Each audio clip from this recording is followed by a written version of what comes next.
Okay, so last night we changed out the forks from Sean's DSB bike because the Öhlins were just, they're not valved correctly for this track. I mean, they're a great fork, but setup is so critical when you're going at race pace. So Sean, you know, these forks have been in years and being set up for Sean, so we decided to switch forks. So I'm just safety wiring everything up right now and making sure it's all ready for him to go out for the first trial and see how this works. To be able to cut it out and get all the white off there is hours of work. Well, don't you know I'm a masochist, Sean? Haven't you realized that by now? After all these, you don't think these crashes were accidental, do you?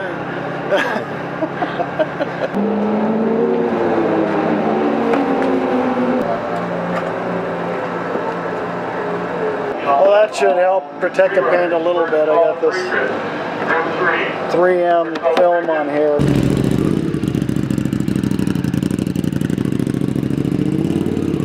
What's going on, honey? Tired and in a lot of pain. Other than that, I'm having a fabulous time. Before I got my BMW, I would have gotten one of these. Looks sweet. Yeah. The white around it looks really good. Yeah.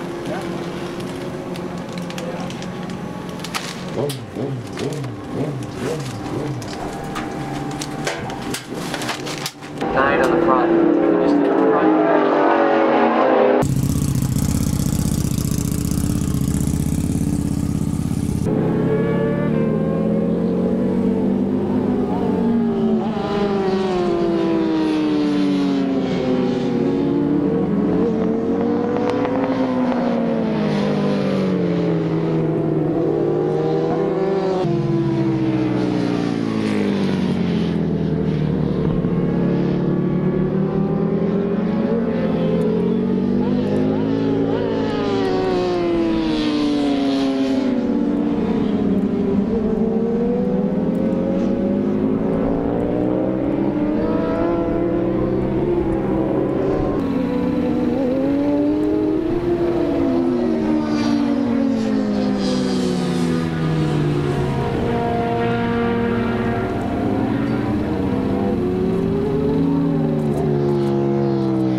Call to pre-grid. Final and immediate call to pre-grid. New racers.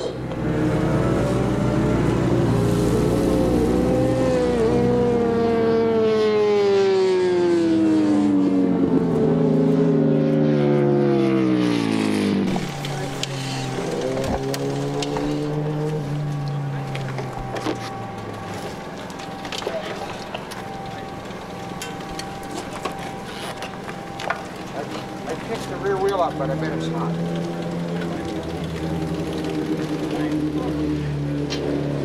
Inside cars. Something wrong with the front brake?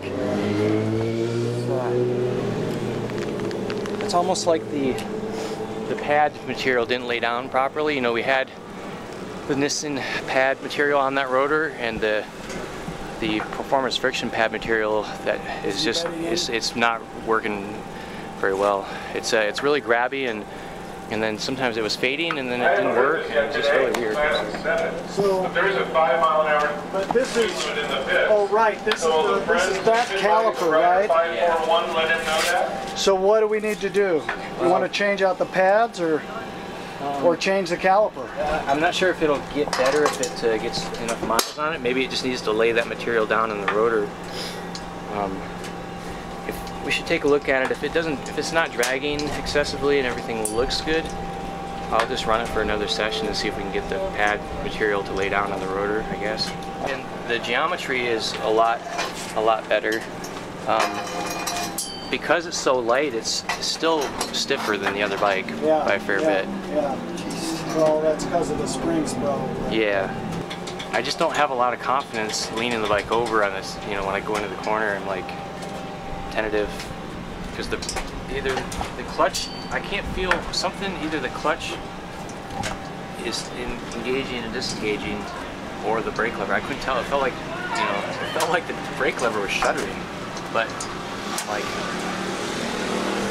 and then I started doubting myself and thinking, well, is that just the slipper clutch and I'm just misinterpreting it? But it felt like the brakes were shuddering. Mm-hmm. So I think softening, you know, wherever we are for compression, we'll soften it a little bit and see if we can get it. What about preload? Yeah, we probably should take a turn or two of preload out of it. Try and get a little soft. It feels better, but so it felt better, and I was really starting to carry some speed through the S's down the back straight. Yeah. But one time I got into a really bad head shake. The steering dampener doesn't have enough. Doesn't have enough dampening ability in it. Okay. It went full lock, and I was like, oh wow. It was like, I'm like, oh, that's not good. Yeah. I mean, the steer effort's much higher now, and it's, you know, so it's has more trail and more feel than ever going in. Yeah. But it's just it doesn't have any. Once it starts tank slapping, it just can't stop it. Yeah. Some of that harshness is because the tires may be too high for pressure.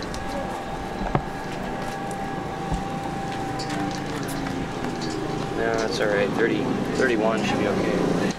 So we just see if we can bed the pads in? Yeah, bed the pads in a little more and soften the compression. Okay. Before we change anything, I want to document it and see where we're at. All right. I'll go out 2 turns.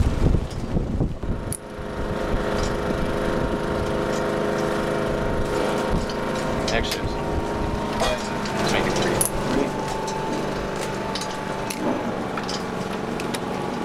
You can always firm it up.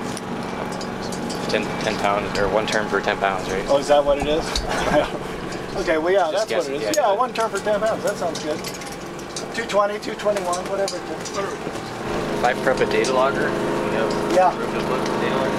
Yeah, we can put it on. We'll put it on the carbon there. Okay. We can put a safety tether on the wires around the. Okay, yeah. You know, if it does come loose, it'll just be tethered. Okay.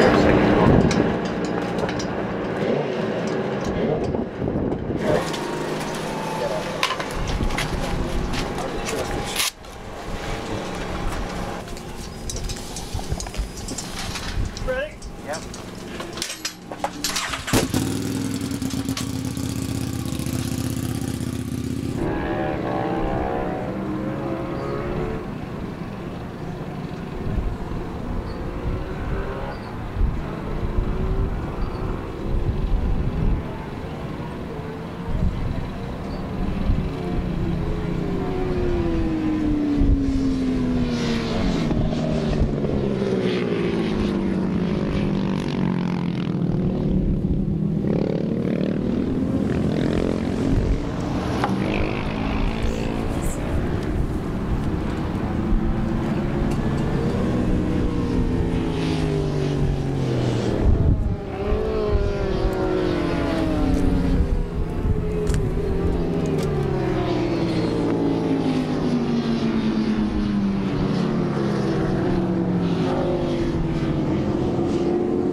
Everybody, everyone, every y'all's in the paddock. The paddock diner will be closing in 10 minutes. 10 minutes. Last call for food. Last call for food.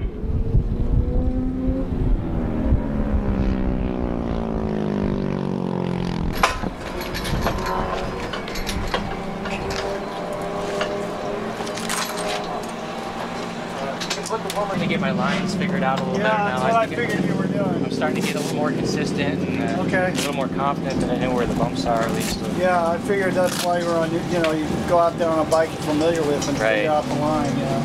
So, yeah, I'm hopeful that brake, you know, is better now with the brake pads I'm used to, and then we will see about the suspension if that was improved too. Swapping and putting Sean's transponder on this bike so that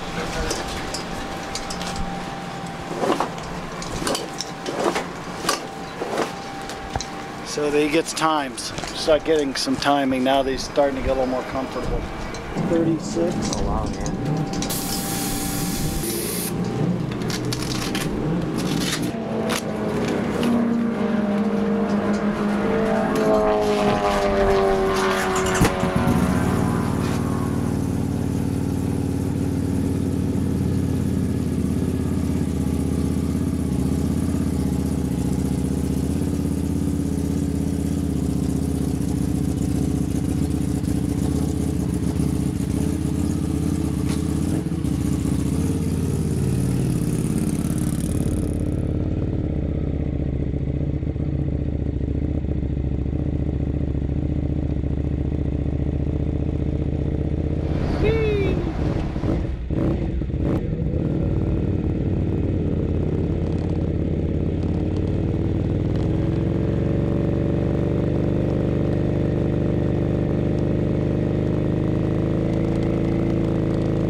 below 120.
Yeah. It's still front's better, but now the rear is kind of pretty harsh.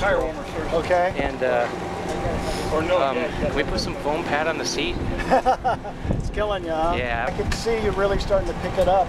Yeah. It's starting to reflect on the times. Just figuring out how to like our body forward and off the bike. The lean angle and the not really lean angle.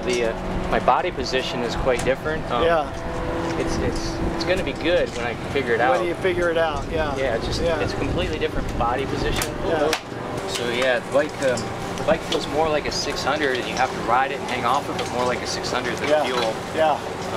The seat to handlebar is quite close, so it's a little awkward right now. But once I'm getting forward and getting my head down and off the bike, and it likes that, you know, likes to be rider to be off forward. I noticed that on the street, you know, on my Buell, it's easy to just kind of stay centered on the bike and get off the bike, you know, kind of centered. Yeah. But on this, when I got started, I really had to get aggressive, you know, and get really in front of them.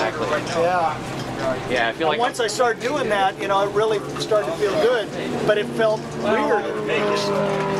Yeah, it feels like I'm going to put my shoulder into the ground, you know, and like almost really hanging off that far, and I'm really, my head and my shoulder really down and forward. Well, it's starting to look really good. Yeah, I was happy I let those guys go because I wanted to, I didn't want to show them anything, so I let them go, and then I was so surprised when I caught up so quick. Oh man, I said, that's what the point at which I said, okay, here you go, watch this. You passed 4 bikes and the S is right over here. Yeah, and that was the top, that was Duran and the 25, the Aussie Dave, and all, you know, all the top, you know, a lot of the top guys. And I was like, cool. Yeah, I know. Well, you know, let's hope we keep moving in the right direction, you know. Right. It's so great to watch your process and see how meticulous you are. Each step, you know, is exactly planned, and you've got a real, you know, I can see why you're such a valuable development rider, you know. Thanks. Feel more comfortable. The front's better, and I'm starting to get familiar with the bike, so the brakes were better, so, you know, every time, it seems like every time we come in from a session, we're able to, you know, learn something and make an improvement to get the bike dialed in better, so. We're at 27 and a half right now. Okay, yeah, that's partly why it's harsh. We need to go down to, with this bike being so light, maybe even 24. Really? Yeah. You want to drop it down to an hour? You know, down to 25 off, and then meet Daytona Sport Bike spec even with it. You know, it was so heavy. Right, I think 380 or 390 was pretty much where we were. Yeah, we don't need to have the warmers on right now, because, yeah, we want to, the trick is to let them, to not let them cool down too fast, because they'll harden. Yeah, so just by having the warmers on, keeps the heat in for a little bit longer, and it slowly cools down. Probably in 20 minutes or so, 30 minutes, we can put it back on. Yeah, the brakes are much better. It's just what I know, and it's consistent. The brake lever feels much better. The 2015s are dramatically different. I mean, the grip is just amazing. The feel is much harder. They never go away. I mean, the lever effort now is like probably whatever pressure I was using before. I'm probably down to like probably only 50 or 60% of what I had to pull before. It's almost a one-finger brake. I moved it way in because it's so stiff. Yeah, that's what I did when I slowed down. Because it's hitting the thing. Oh, it's hitting. Oh shit, that's not good. Yeah. I moved it in because it was so stiff. It was working fine out there. Want me to rotate We need to rotate that lever there.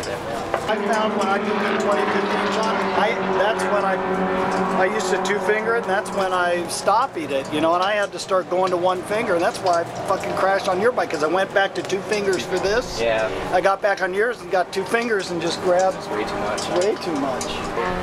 So yeah, everything's better suspension-wise and handling, but it's really twitchy still, and going through the S's, luckily I was pretty much straight up and down, only 5 or 10 degrees of lean angle, but the thing went into a high-speed tank slapper this time. Oh, really? And, I had to knock the pads back, I had to pump the brakes and stuff. Holy moly. This looks awesome. I mean, I wish we had a different rear sprocket. 1 tooth would make the difference, but we got what we got, I guess.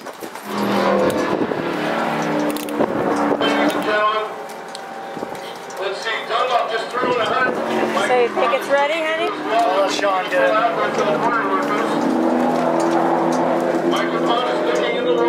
Yeah, I think that's He sees a couple of butterflies, a cricket, some